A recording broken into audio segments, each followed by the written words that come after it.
I just want to make something clear, and it's just my opinion, of course. Right now, November the 2nd, 2014, we must be prepared to give Sergey Krusher Kovalev the full credit he deserves if he knocks out that 49-year-old man, soon to be 50, in January 2015.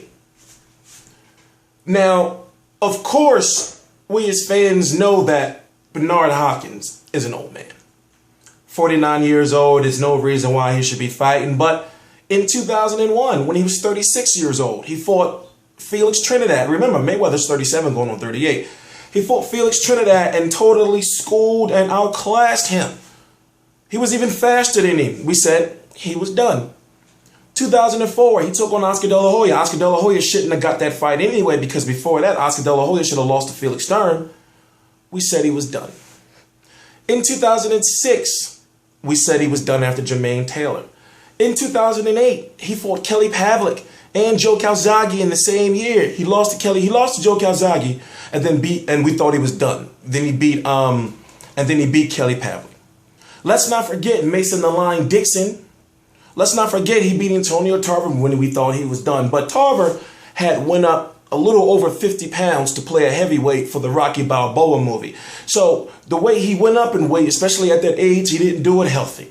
Then he dropped all that weight. Long story short, I'm not making any excuses. But Bernard Hopkins won. We thought he was done.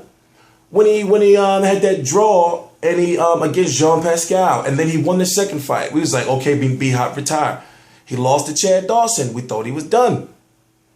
So now we're looking at him, and you know, if you look at the fact that the resume over the last 13 years, since Trinidad, is immaculate. Everybody he could have possibly fought in the 100, the light heavyweight, 160, 168, 175, basically, he fought. And I'm talking about pound for pound the best. And he's fighting Sergey Kovalev. So, if you don't know, I'm TstreeT Controversy. This is TstreeT Controversy Live along with Real Combat Media. Yes, we have been providing the #1 coverage for Bernard Hopkins versus Sergey Kovalev. November the 8th, 2014 in Boardwalk Hall, Atlantic City. And guess what? Tstreet's going to be there. I look at it like this. I've been preparing myself mentally because understand, now follow what I'm saying. Understand, how would you feel emotionally if you see Bernard Hopkins get knocked out, or if you see Bernard Hopkins on the ropes taking all these punches, and you see like that, if you see Bernard Hopkins out on his feet, or if you see Bernard Hopkins struggling to get up off the canvas, how would that affect you? Or what if you see Bernard Hopkins take a crazy shot to the point where he damn near fly out the ring? Now, these are different scenarios I'm asking you because I'm really trying to prepare you for something that can happen. It's going to be front page news, ladies and gentlemen.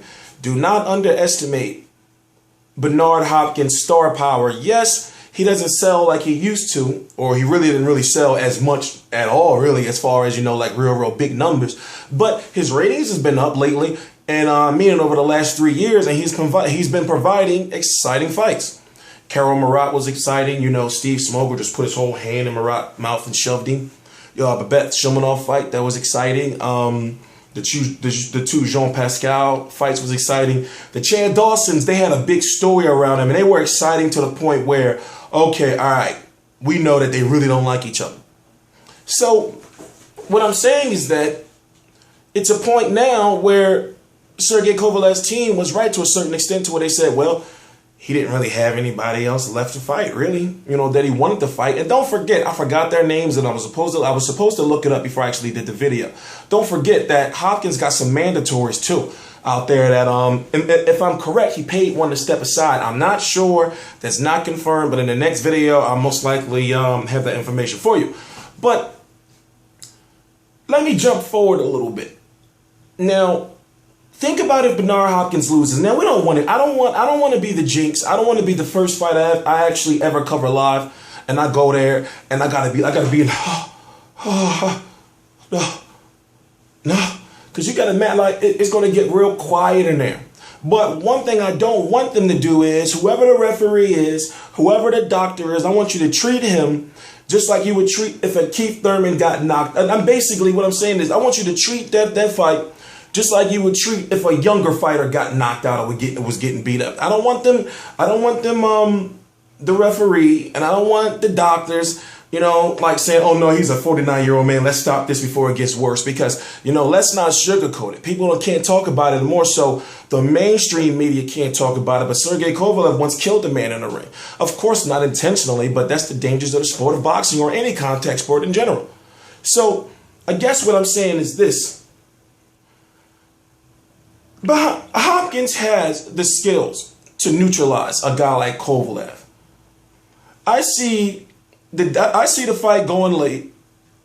Kovalev tiring. Kovalev's punches don't have the same steam on them that they had earlier. Now, obviously, you're not going to see Bernard Hopkins knocking out Sergey Kovalev. It can happen, but I don't see it. What Russians you ever know got weak chins? So, what I'm saying is, Hopkins knows, obviously, he's not going to knock out Kovalev, so he's working on a plan, and as we know, Hopkins is to neutralize the offense. Now, watching Bernard Hopkins fights, some people are going to say that they're boring. These last few fights haven't been, but expect this one to be slow.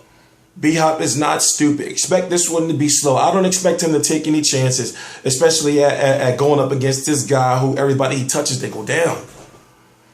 So I got B-Hop winning by decision, but at the same time, I'm not stupid. I understand that the risk is right there. Where's my... It's a little too warm in here.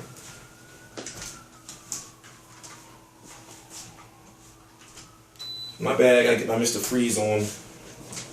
So I know and I understand that Hopkins can get knocked out. I don't see Kovalev beating him on no cards. And if Kovalev beating him on the cards, that means B-Hop was surviving and B-Hop been down multiple times in the fight.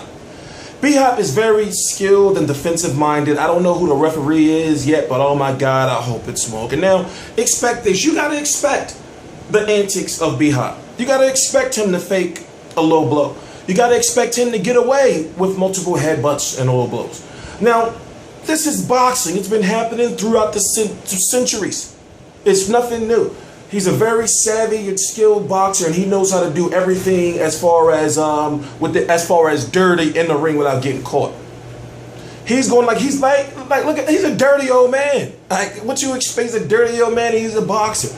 He's going out there to beat you. He's not going out there trying to be a knockout artist. He's going to use every single tactic that he can to make sure he wins this fight. Remember, Bernard Hopkins in the ring is very smart, and you got to watch out. He's got that lead right hand where he hit, where as soon as he connects with contact, the head follows and he grabs you, and then that's when you in B-Hop land. That's when he starts, all the fisticuffs, and then move the head to the side, like boom, so you listen. I'm telling you, I'm saying you should know what to expect from a B-Hop fight like this. You should know for him to fake a low blow and use 4 minutes and 52 seconds. He's going to use it and he's going to walk around and making all these faces like how he is, or he's going to fake a headbutt, or there's something that's going to happen. So all I want to say is, yes, it does have that big buzz around it. Yes, it does. But I don't expect for that to be, I expect for that to be like the sweet science, like the real sweet science, as far as the underground sweet science, the shit that you knock that only somebody with B-Hop age will know. Like, yeah, you can do this, but you can't do that. I know that if I hit him right here, technically it's low, but he ain't gonna call it because, I think that B-Hop's gonna know all the intangibles. He's gonna know what kind of referee and what he allows and what he don't allow. Bernard Hopkins is probably out with the referee right now. Wait, that's probably illegal. But Bernard Hopkins probably after the fight probably takes Steve Smoker to Outback Steakhouse or something like that. That's not illegal. Like, yeah, thanks Steve, you did a good fight. So then Steve the next fight, like, all right, B-Hop my dude. I mean, he gave Carol Murat, look up the mandible claw. It's a mankind move. It's a wrestler. He gave him his whole hand in his mouth and pushed him. And I'm cool with Carol Murat on Facebook, even though I don't know what he's talking about. Long story short, I'm TstreeT Controversies. It's TstreeT Controversy Live. As I said, I cover every single major fight live. This fight I will be covering live. And I'm actually pretty excited. And then after that, we roll into Pacquiao. Oh, it's going to be a good month Please subscribe.